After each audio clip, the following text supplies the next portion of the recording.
I'm Tracy Nicholas, and my co-host Tanya Carwyn and I are passionate folklore practitioners. To us, folkloring is more than a podcast. It's our commitment to help you connect with your roots and awaken the wisdom within you. Welcome to Folkloring. My name is Tracy. And I am Tanya, and this week's episode, we are going to be talking about the folklore and magic of mending. When I first started researching this episode, my focus was definitely on mending fabric, but it turns out that this subject is much bigger than I originally intended. So buckle in. We've got a lot of information for you coming. So Tanya, before we start, can you tell me what kind of folkloring you've been doing this week? Yes, this week has been crazy. We are the week after Thanksgiving when we're recording this. And so this week has been mostly focused on getting the house ready for the winter holidays. And we put up a tree, and we have a little winter village that we put up, and basically did a deep clean of the house, smudged it, or not smudged, but smoke cleansed it, and just a general clean. We actually painted the living room. Wow. And so, yeah, we feel like ready for Christmas. Yeah, and it needed it big time. We'd had all sorts of construction in the living room. And yeah, we had like measurements written on the wall. It was ridiculous. So we painted the day after Thanksgiving. And yeah, it feels super cozy and ready for the holidays. Tracy, how about you? What did you do for folkloring this week? Well, it's sort of mending themed, which is nice. But what I did, I came across randomly a recipe for what they call spoon butter. And it is to take your wooden utensils that you use for cooking. And and when they get, super dried out, it's to recondition them. So it was super easy to make. It was really just beeswax and oil. And then you slather it on your wooden utensils and you leave it sit overnight. And then you just kind of polish and buff it up, and your wooden spoons and such are restored. So that was kind of fun. That's awesome. Yeah, I actually did some of that too. We have a lot of wooden bowls and also spoons, but my spoons get used so often that I don't feel like they really need more grease. But the wooden bowls really needed a good soak in some, I guess spoon butter is what you call it. How fun. Yeah, so let's move into the meat of this episode. And so we're going to be talking about the folklore and magic of mending. And as I started researching this subject, my initial focus was definitely on mending fabric, maybe sewing out, tearing your skirt, or darning socks or so. But as I started to research, it turned out that this subject was much bigger than just that. And there is a lot of folklore associated with mending, fixing, restoring, all sorts of things. So, of course, we're going to be talking about fabric, but we'll also be talking about fixing pottery. There's really interesting folklore around fixing thatched roof, houses, and things like that. And then beyond the fact of like the physical act of mending things, and the folklore surrounding that, there's a lot of symbolism around restoring things and how it restores the harmony and creates order in your life, which then that became a huge rabbit hole that I went down and found very interesting. And I think, as I always do, I like to throw in a little etymology. The etymology of to mend is from a shortened form of an old French amender, which means to correct, to set right, to make better, or to improve, which is an interesting thing because often still we think of mending things as like a poverty mindset or oh God, I can't afford to not have this thing, so I got to fix it, as opposed to by mending something, you actually improve it, which I found a very interesting way of looking at it. Yeah, I think that that is very interesting, of being better and improving, because I feel like there is a lot of negative mindset around mending, like you said. It's associated, of course, yes, with poverty because you can't afford to buy something new, so you're fixing the old, which is not necessarily true, and kind of sloppiness, like you're not all pulled together and neat. That I think would be more around garments. But it seems like when I was younger, there was a certain pride in being handy and in being able to fix your own stuff. And I feel like that's we've lost that a little bit. When something breaks, you just get something new. And there's been a little bit of a resurgence of, at least around me, there are workshops where it's just like fixing workshops. And they have people who know how to repair appliances and any manner of things. And people go in and they are taught how to fix their stuff. And there's lots of people that certainly jump on YouTube when they want to fix something and figure out how. And that's a great resource. But I feel like there is some negative mindset about the mending of things, and in particular clothing. There's that thought of like, oh, this shirt will never be as good as new.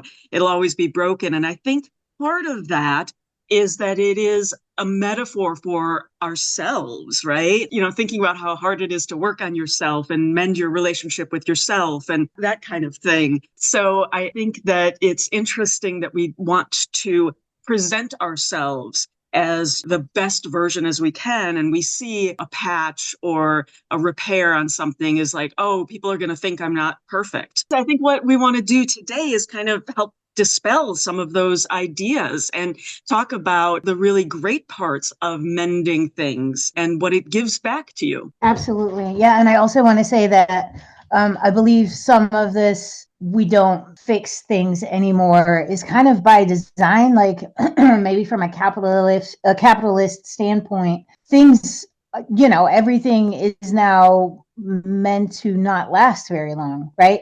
Like appliances and things like that. It used to be like you bought a washing machine when you got married and you still had it when you retired. And these days, washing machines live a couple of years and then that's it.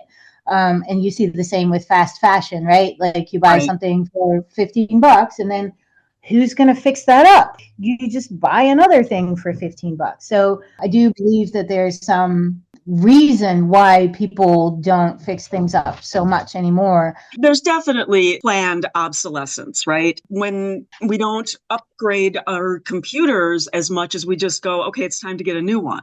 I remember the days when computers had a battery that you could pop out and replace because that was the first thing that went bad on it. And no more. No. So let's talk a little bit about folklore examples of mending, because there are plenty of them, but let's touch on a few. Yeah. So we do see the idea of mending and fixing things in folktales quite a bit. And it almost never just means fixing something, right? It always is used as a metaphor. So one example is the Crane Wife story, which is, I believe, a Japanese story where poor man marries a woman. And it turns out, in fact, that she's a crane, like a water bird disguised as a human. And it's one of those typical, like, she's human during the day. She turns into a crane at night. So they have a little shack in the back of their property where she retreats at night and weaves silk brocade. And then the man sells that. And that's how they make money. But it turns out that she's actually plucking her own feathers to weave this silk. And she becomes increasingly weaker and sicker as she does so. And then, of course, the man discovers her true identity and why she is getting sick, and he's devastated that that's what she's doing for them, and he demands her to stop. But her response is that she's been doing it out of love for them. And then the kind of punchline of the story is that love demands sacrifice. Yeah, when I was doing research, I found a similar story, but it was an older couple who found a child. And it was the same story, that she was plucking her feathers to weave for them. They found out. So it's always interesting to see the variations. Yeah, for sure. Was that also a Japanese story? I don't know, because I read the story after I had already read your notes from your research. Yeah. And so I just kind of noted that we were going to talk about that. But it was very interesting that there are different variations on it. Yeah, for sure. There's another story that I came across that's called Nua Mending the Sky. And Nua is a goddess with a serpent's body and a human's head. And she descended from the heavens to restore order. There was like it's a bit of a flood story, like a great flood comes to earth. She comes from the heavens to restore order, and then she sees part of the heavens is broken, like the dome of the sky is broken, and she realizes that it needs to be repaired to set order back on earth. So she gathers colorful stones and she melts them together and she patches the holes in the sky. And that, prevents further disaster and sets order back on earth. So that is a great example of mending to restore order. Right. So Right. if you live in a house where half the things are broken, that is not an orderly place, nor is it a pleasant place to dwell in, I assume. So, yeah, mending to restore order. And then I was reminded of this Dolly Parton song, "The Coat of Many Colors." This happens to be one of my husband's favorite songs, where it's a story of Dolly growing up very poor in Appalachia, and her mother finding little scraps of fabric and sewing them together into a coat. And she loved the coat, but she goes to school and everybody makes fun of her for being poor and having this patched up coat. And there is a Norwegian, I believe, folk story that's called the rag coat, which is very similar. And then there is a Jewish story, and I'm not like 100% sure if that's a rather modern story or if it's older, but it's a story from Jewish tradition called Joseph Had a Little Overcoat, which goes, this man Joseph, he has an overcoat, he loves it, it starts to get a little older, then he makes a jacket out of it, and then that gets a little older, and then he makes a vest out of it, and it goes through all these iterations, and in the end he has a button left from his overcoat, which is, love that story. Right. I think that when we talk a little later, we're going to find a lot of real world examples of layering fabrics that way. And Yeah. I think it's interesting because we find it in a lot of different cultures. Right, exactly. And, not surprisingly, like you didn't used to have fast fashion. So if your coat got old, you wouldn't just throw it away. You would, it would go to your younger sibling, or you would try to do something else with it. Right. And it's true. I mean, you it used to be very hard to get new garments. And so you would mend things in order to make them last and increase their usefulness. I did find something kind of odd, a little bit of folklore about there was a belief that people would speak ill of you if you had clothes that you mended while you were wearing them. I came across a lot of those, and all sorts of difference. Like, people would speak ill, you would fall into poverty, you Right. would get sick. Like, do not mend your clothes while you're wearing them, apparently. Yes. And I did come across a theory. It could be related to back in the day when people would die, they would sew them up in a shroud.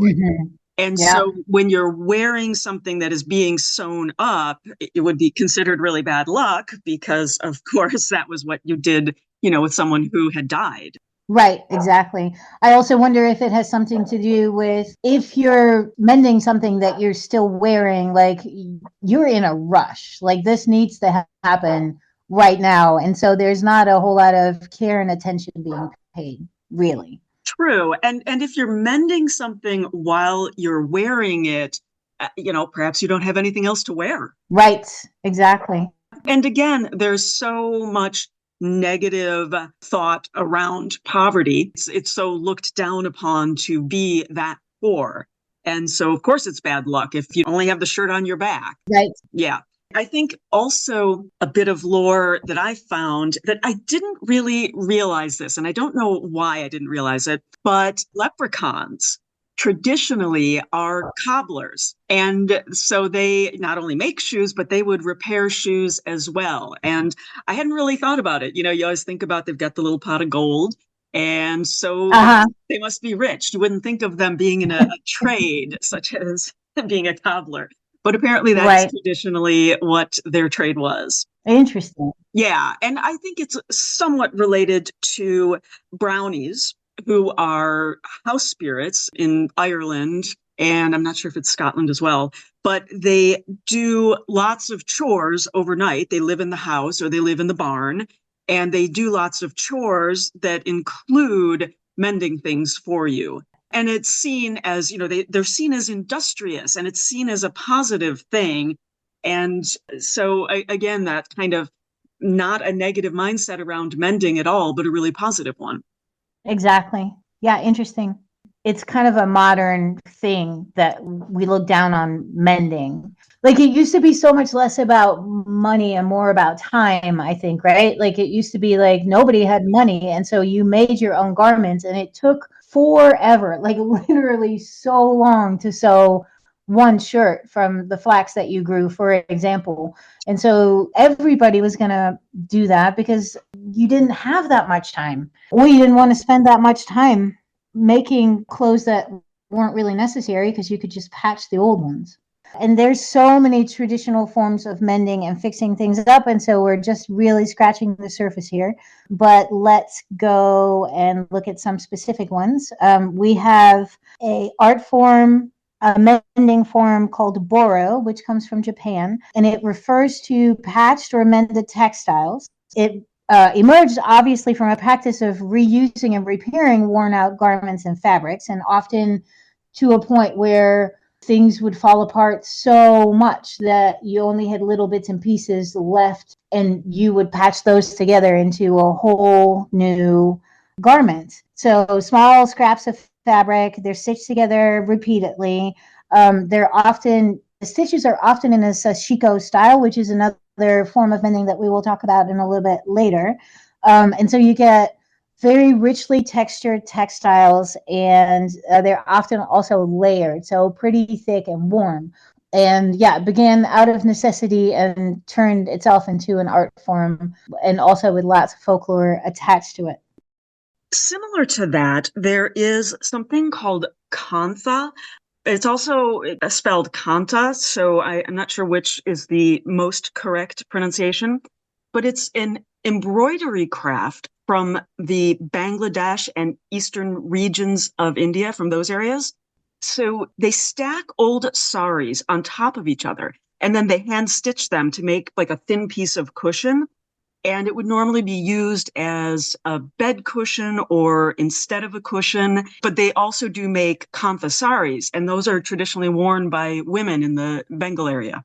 Yeah, we actually have a few of those. We used to use them to cover our couch, and now we just still have a few left. They're kind of stacked away, but yeah, they're gorgeous. And when we look at the Navajo Nation in the U.S., they're pretty famous for their woven rugs. Their philosophy emphasizes harmony and balance in life, and when one of those rugs is damaged, it's seen as a disruption to this harmony. So it's kind of a matter of as above, so below. So then repairing the rug is not just about fixing the physical tear or the wear of it. It's about restoring balance to the weaver's life and to the cosmos at large. And before beginning the repair, a ceremony is often conducted, which involves prayers and songs. Sometimes they burn sacred herbs. And the purpose of that is to invoke spiritual guidance and blessings for a successful and meaningful repair, both in the actual physical act of repairing and as well as restoring order to the cosmos. That's such a great way to look at things, because if everything is connected, if we're all connected energetically, which I believe that we are, yeah, anything that we can fix in our little corner of the world does make the entire collective better. And I think that it's such a good way to think about even restoring balance to the weaver. If you own a rug that somebody else has woven and you're still like, oh no, I'm going to make sure that balance is restored for the person who put their time and energy into creating this. And that's really beautiful. Yeah, exactly. And I think it's such I feel like we often make such a big deal of sympathetic magic, but I think it can be really simple like that, right? This is sympathetic magic. This little patch that I'm sewing, I'm sure they don't patch, but this little patch that I'm sewing, this little repair that I'm doing has bigger consequences, like ripple effects. And then that reminds me of the web of weird, right? Where that's often visualized as actually a weaving, and one strand connects to the entirety of all the strands of the whole web. And we're staying in the US here for a little bit longer when we're looking at Amish quilts. The Amish are famous for their quilts, and the repair process focuses not only on fixing the damaged areas, but also on preserving the original design and the symbolism of it. So each patch or each stitch represents unity, humility, and the beauty found in imperfection. Nice. I also suspect it has a lot to do with resilience, and your quilt is not perfect anymore, but you can fix it, and it's still beautiful and usable, so that you don't have to spend more time making another quilt. Like, that just comes with all these repair things, right? It's resilience, and not necessarily self-sufficiency, but community sufficiency as well. Right. It's all a great metaphor for working on ourselves. And when you are able to repair things, you do change and you are more resilient, knowing that you don't need to just throw it away because you don't have those skills, right? Yeah. Now we're looking to the Pacific Islands, where we find Masi tapa cloth. Often it's just called tapa cloth. And it's not a woven cloth, but it's made out of pounded tree bark. And their specifically textiles are considered women's wealth, which I always think is, I don't know, I think that's beautiful. This belongs to the women. And tapa cloths are intricately decorated, and they carry cultural symbols and designs, and often tell whole stories, but definitely hold the memory of the culture.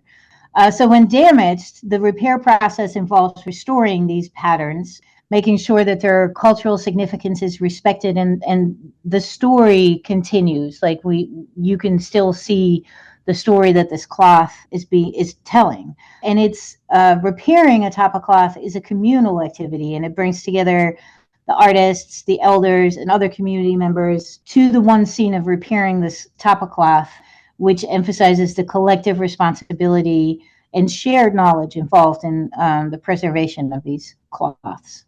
Now, are these just like art pieces to observe? I think they're also used, yes. Okay. And then we find sacred repairs also within the Jewish tradition, specifically focused on Torah scroll repairs, and also the embroidery of talit, which are prayer shawls. So Torah scrolls and other religious textiles are revered as sacred objects within the Jewish tradition. And when these items become damaged, the repair process is approached with reverence and care. And it's not merely a practical task. It's the act of preserving the sanctity and continuity of these religious teaching. And each stitch or repair made on a Torah scroll, for example, is done with the understanding that it safeguards the integrity of the sacred text. That's a little bit different from what we've been hearing in some other cultures, in the fact that it's specifically about like sacred objects or sacred clothing that they would wear in, ceremony. And I think some of the other stuff was really just more of the fabric of their life.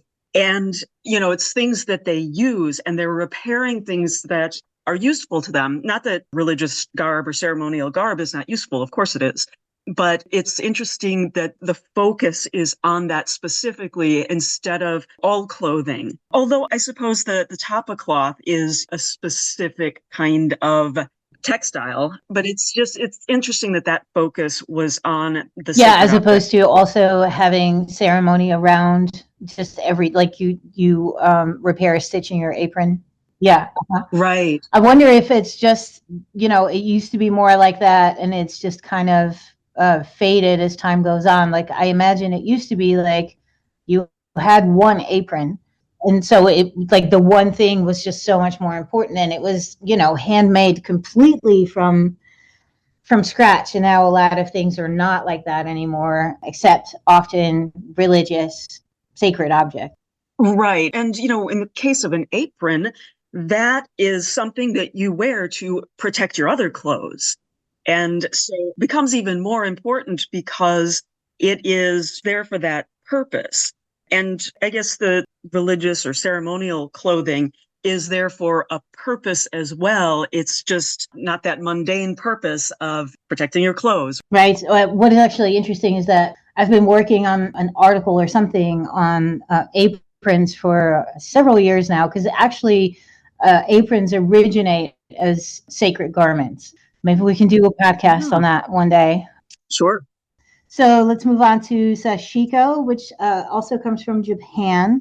And it's often confused with boro. And I've also seen the definition as sashiko is the act of doing it, and boro is the resulting fabric.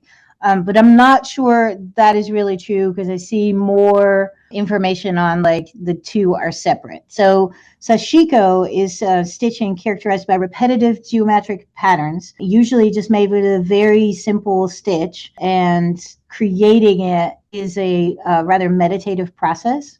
It's supposed to be, the act of stitching is supposed to be a form of meditation, and the practitioner should be calm and practice mindfulness while doing it.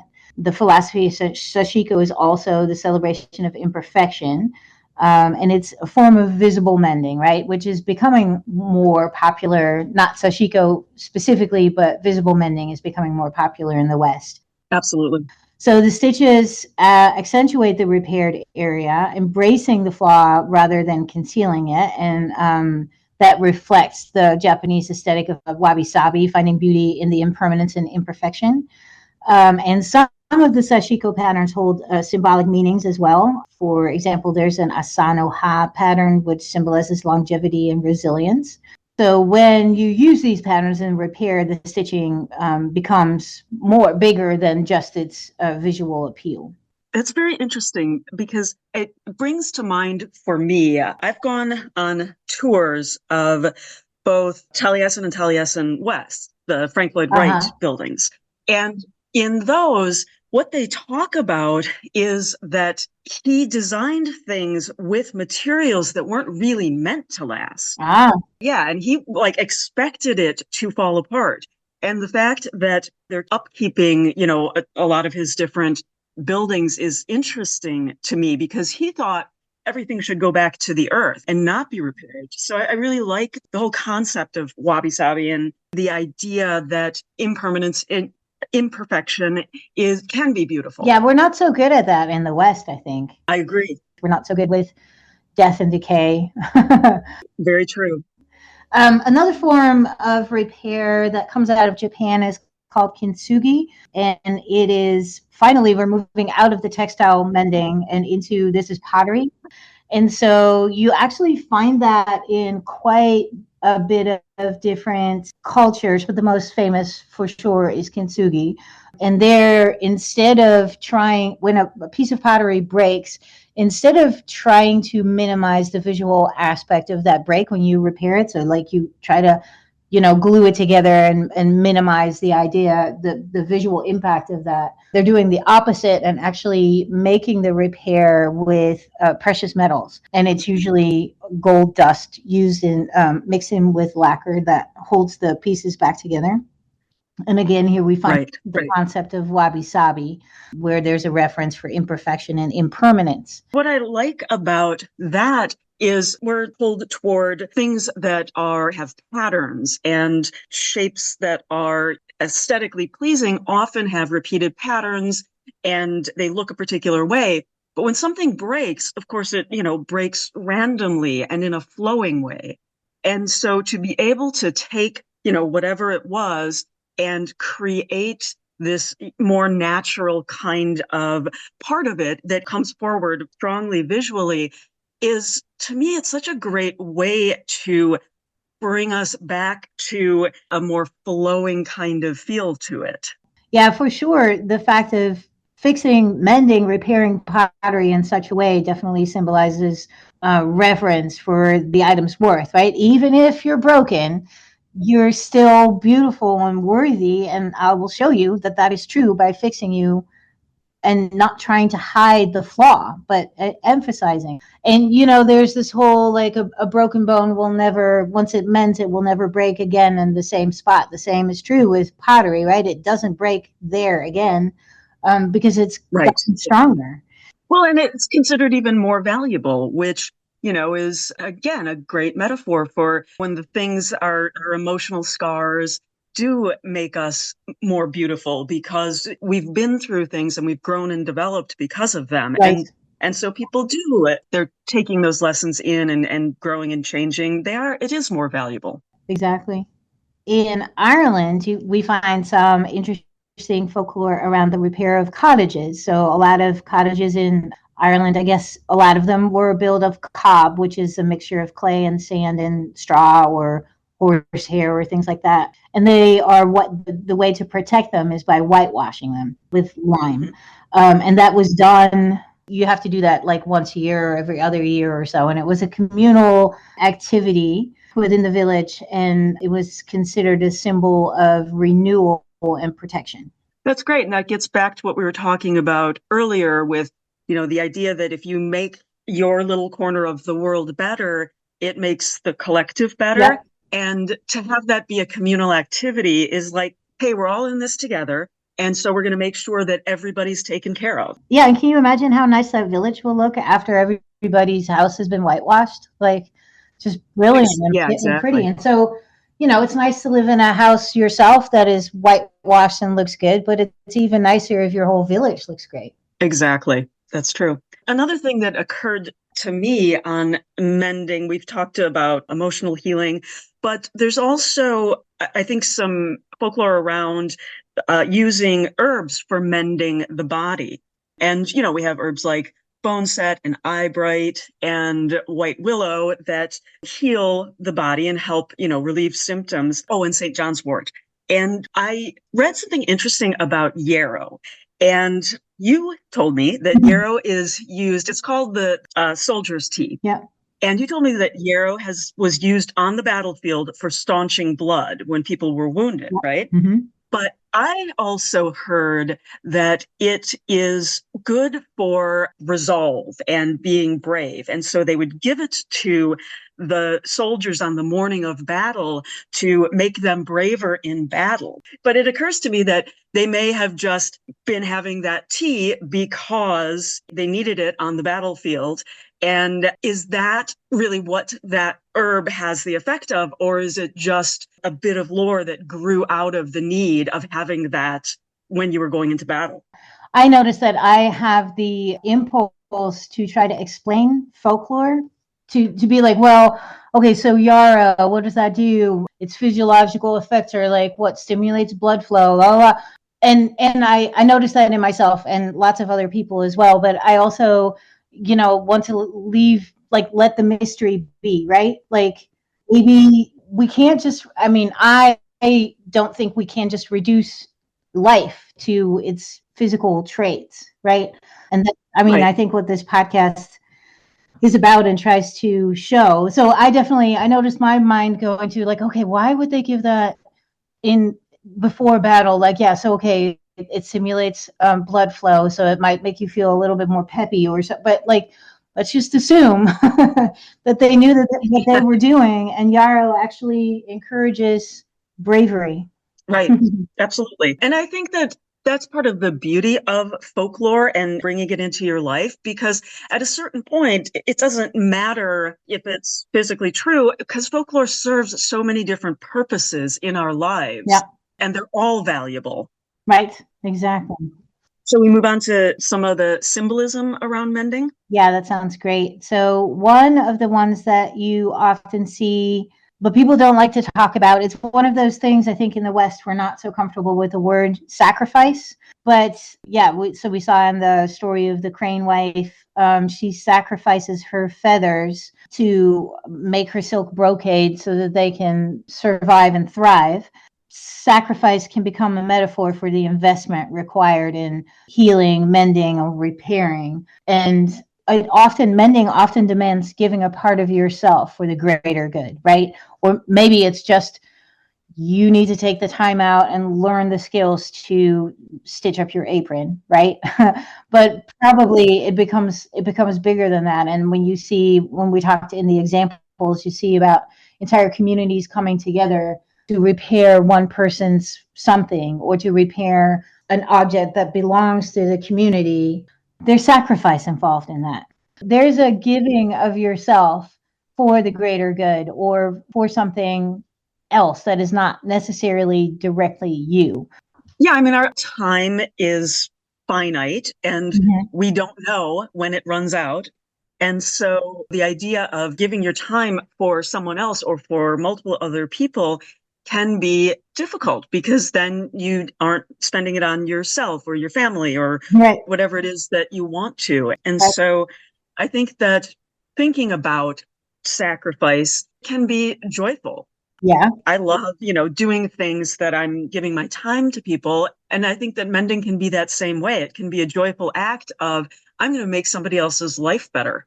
Yeah, absolutely. I think also one of the drawbacks for us in the West is that so few of us have the skills to mend things. Like, you would traditionally grow up in a household where by the time you were 6 or so, you knew how to fix most of the things that would break in the house. And that's not how it is anymore. I was in my 30s when I learned how to darn a sock. Right. And so not only is it now for us taking time out to make the repair, it's also taking time out to learn the skill to be able to do that.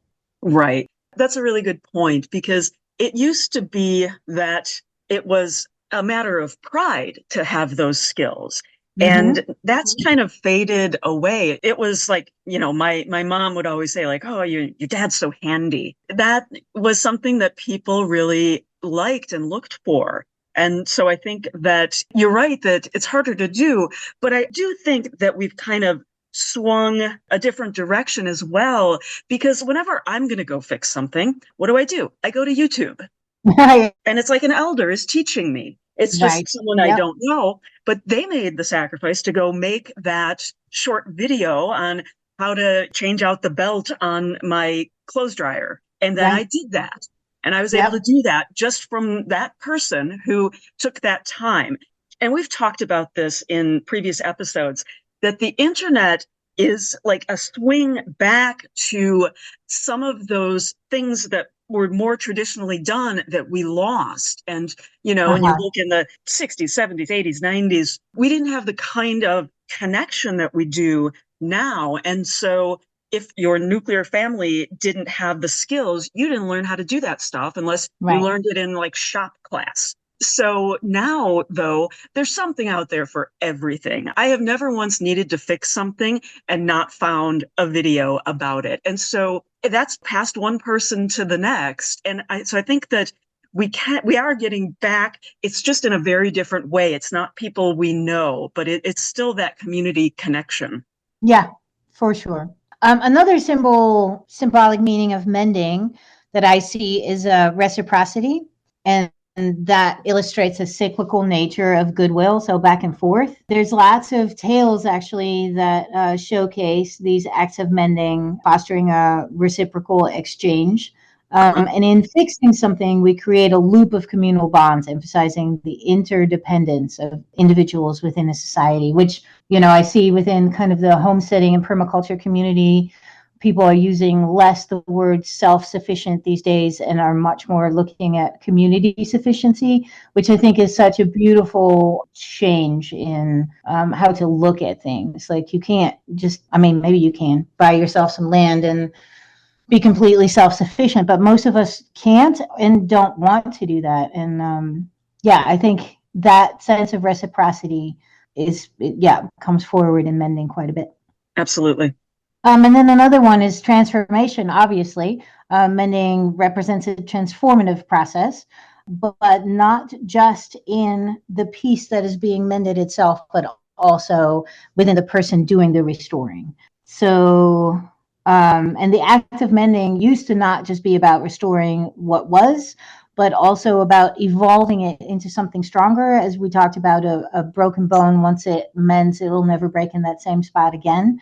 And it can traditionally also be used to break curses. So I would assume that your thinking would be like, this thing broke because of maybe not necessarily a curse, but like negative energy came to it. Right.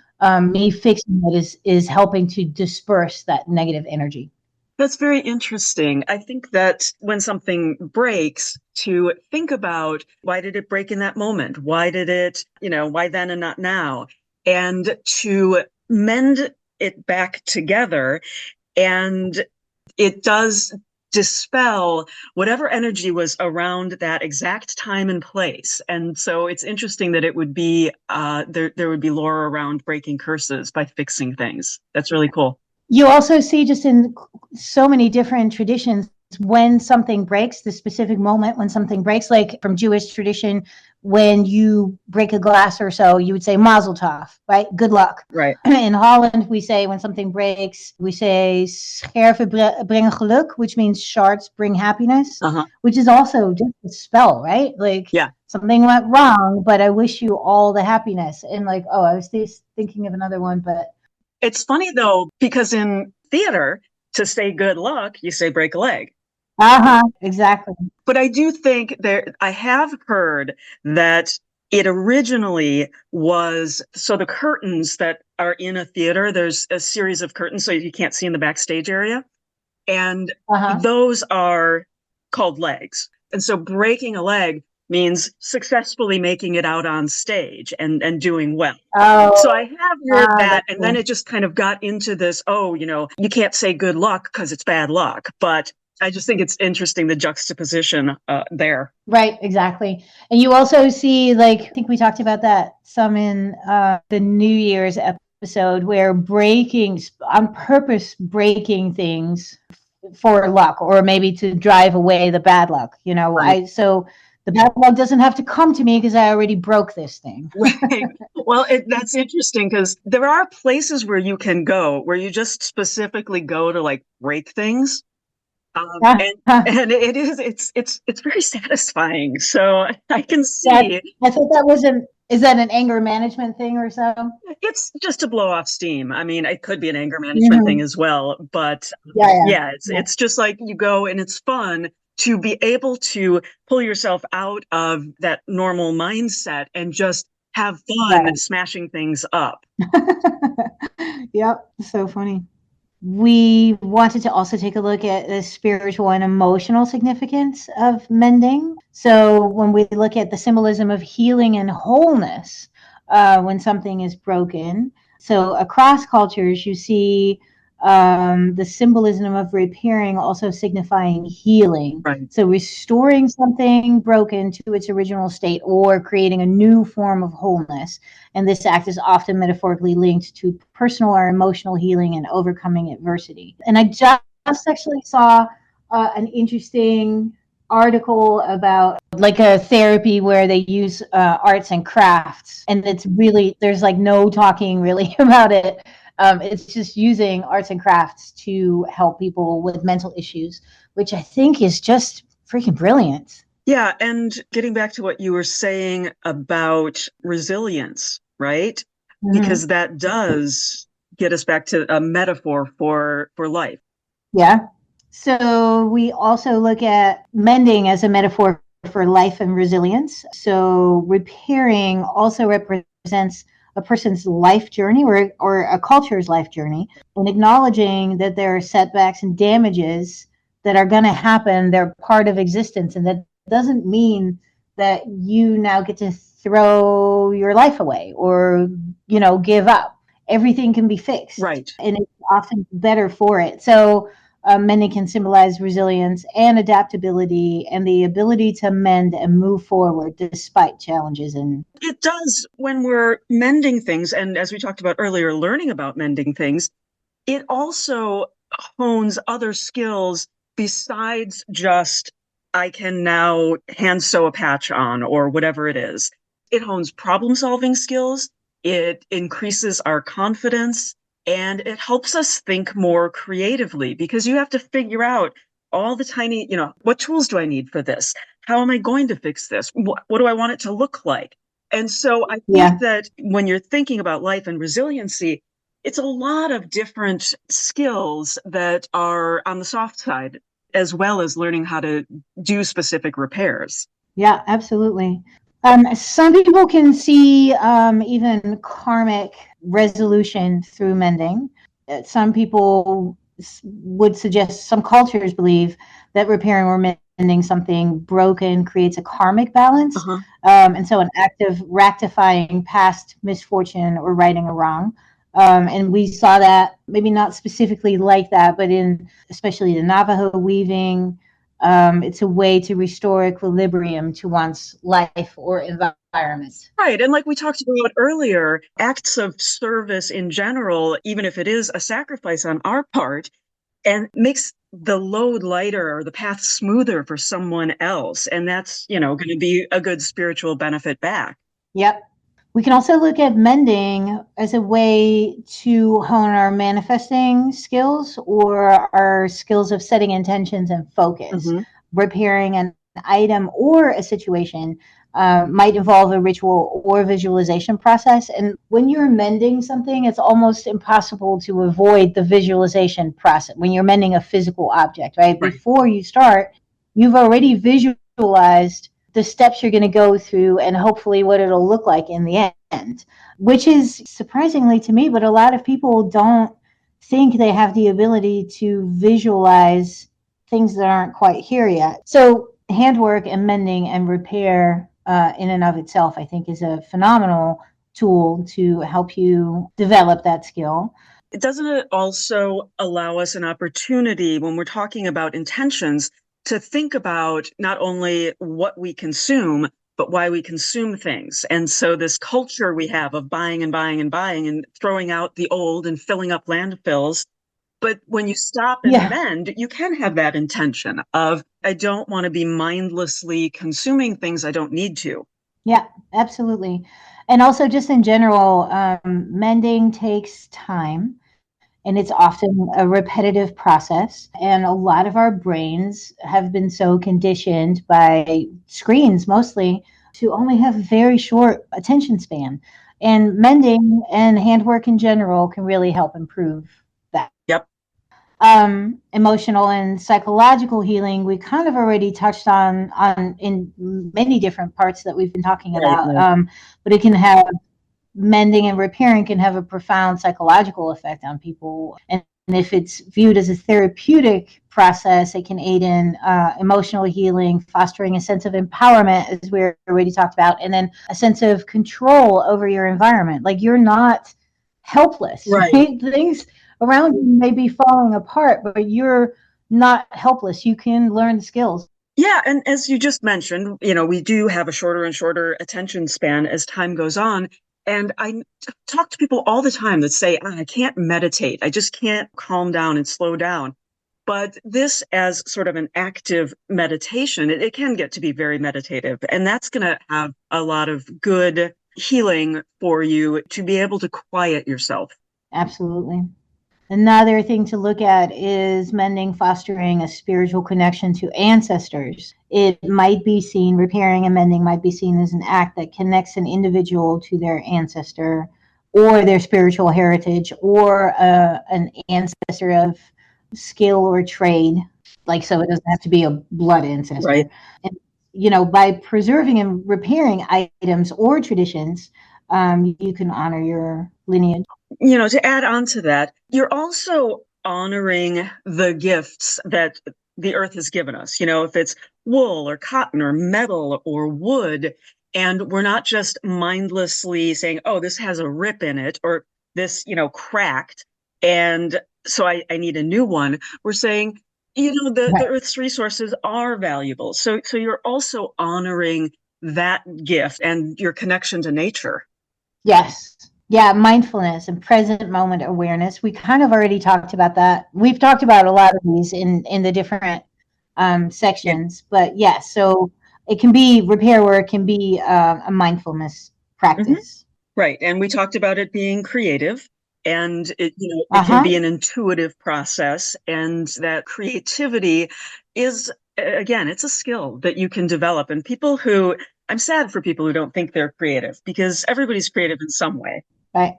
That's part of the human condition, I think. Exactly. Yeah. So now I think we want to talk a little bit about what people can do to include mending in their own folkloring practice at home. So I would suggest people consider the art of mending not just as a physical skill, but as a form of everyday alchemy. You start with something and you end up with something completely different through your own actions and your force of will. Right. And so you can start by looking around your house. I don't think anybody has nothing to fix in their house, but maybe I'm just projecting. Well, I've got a 125-year-old house, so there is so much to fix around the house, always. Yeah, same here. But do you have any clothes tucked away that you love, but they have a hole in them? You never wear them anymore, but you can't bear to part with them because you love them. Right, Like, right. start there.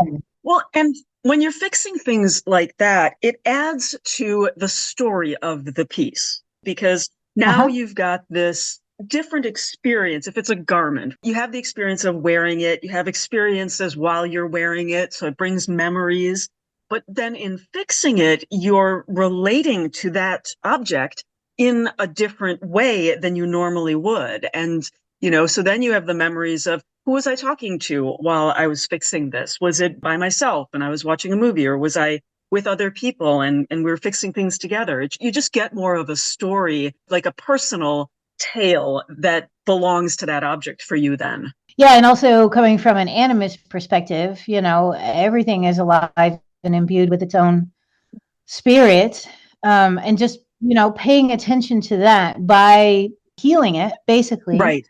Well, and I think that we talked earlier about visible mending, and I Uh-huh. think that that is even adding more to the story because you're saying it's okay that somebody knows that this was, repaired. And I'm okay with that Right. because, again, it gets back to the making something more valuable, but it's more of Uh-huh. a story and, the shapes you pick for a patch, say, or the colors that you choose if you're going to do, very colorful stitching. And even if you're going to use an applique, that is an image that tells its own story that you're adding on to a garment that, says, this is something meaningful to me. Maybe you choose the shape of a white dove. I don't know, because that's a connection for Yeah. you. And so I think that it's Yeah. important to think when you're mending about how you're adding to the story of your life overall. Yeah. Beautifully said.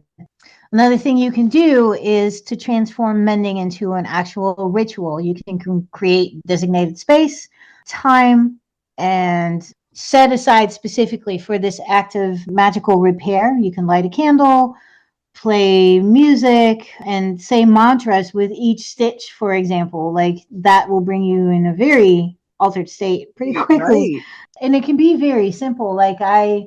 When I knit for my family, like I try to have sometimes I knit up while I watch TV, but I try to set times aside where I'm focusing on like every stitch. I knit love and care for my family into what I'm knitting. That translates beautifully to mending and repair as well. Absolutely. That's a really fantastic way to think about it. Now I'm totally going to have to do that. And of course, as we said before, like we talked a lot about textiles, but you can also do things like mend a torn page in a book or the frayed corner of a photograph or anything that needs fixing. You can paint a wall, and that can be a ceremony. Right. And just infuse your intentions with each stitch or stroke or, every breath Right. while you're doing that. And when I think about some other ritual kind of things, I think back to, you see spells for honey jars to sweeten a relationship. And you see like people create charms, maybe to mend a relationship. They create for good luck and mending things and fixing things. And I think that that symbolism in those is pretty clear. I mean, a honey jar is going to be sweet and you want to sweeten a relationship or Uh-huh. sweeten, whatever interaction you have with someone. And so I think that there's so much ritual in mending itself just because you are doing things to change something. And isn't that kind of what spell work is, right? You're doing a physical thing to Yeah. change something that's happening in the world around you. So I think that it is ritual. Yeah, absolutely. And talking about ritual, I think considering organizing a mending circle with friends or family, that can become its own ritual. And we've talked a lot about mending within the community context Right. and how there's reciprocity involved and things like that. Gathering together and sharing stories while we're all mending, I think, is an excellent container for creating more of that community feel. Also learning from other menders, there's like, what skills do they have that you don't have? And it can become a celebration of shared experiences and transforming, and it strengthens bonds. And it's like just often so nice when you get together with friends to have something to do there, right? Right. And other than just sit around and gossip, I Yeah, think. exactly. But I think that it goes back to what we were saying earlier about creativity and developing skills like creativity. And it is a different experience to look at how are we going to repair a thing in a group of people rather than just by yourself. And, it's a Yes. little like stone soup, right? Everybody brings a little bit to the experience, and then you have a decent soup, but everybody had to contribute. And I think that that's a possibility as well as, you're learning a little bit of something, but then you're like, oh, wait, let's look at it this different way. And then you contribute. And that's a different experience than just going and getting on a YouTube video, right? For sure. Yeah, massively different. I have not been part of mending circles, but I have been part of handwork circles, and they're phenomenal. Mhm. And then, like, kind of a last point that I wanted to make is that you can use mending as spell work, just how you would sit down and maybe sew a sachet or something like that. You can bring your intentions to your mending work and make that into a spell. So you can have a few moments to reflect on what you want to invite into your life. You can have, prosperity, joy, love, choose a theme. And then as you mend, and then, you would probably pick the colors or substances or materials or things that, have energetic resonance with your ultimate goal. But mending can just be spell work. Well, and then if, say, again, we keep going back to textiles, sorry guys, but if you are focusing on love, say, as you're mending a shirt, and then every single time you go back to that shirt, you can say, oh, yeah, this is infused with love. And when you feel like particularly unloved, you go, I'm going to go, put that shirt on because I know that shirt is going to remind me that I am loved. And so you can create an ongoing magic for yourself that way. Yes. Well, was there anything else that you wanted to mention? No, I think that we've covered a lot of things, and we covered some stuff a few times. So probably. Yeah. Yeah. Well, we hope you enjoyed this episode. We hope you got something from it, and we hope that we've inspired you to fix shit up. Yes. And again, goes back to your intention and how you approach a thing, and approaching mending with a reverence to it rather than another thing on my to-do list gives it a lot more meaning for you when you are doing your mending. Absolutely. As always, thanks for listening to Folkloring. If you liked what you heard, please consider giving us a rating and review, and don't forget to subscribe on your favorite podcast app so you never miss an episode. If you have any questions or comments, or would like to suggest a topic for a future episode, please email us at folkloringpod@gmail.com or message us on Facebook or Instagram. You can find Tanya at Folklore Home Companion on Instagram, where she writes about European folklore and traditional life. You can find Tracy at the Folklore Podcast as the theater, film, and storytellers correspondent and producing the Stories from the Hearth podcast. Hope to talk to you again soon.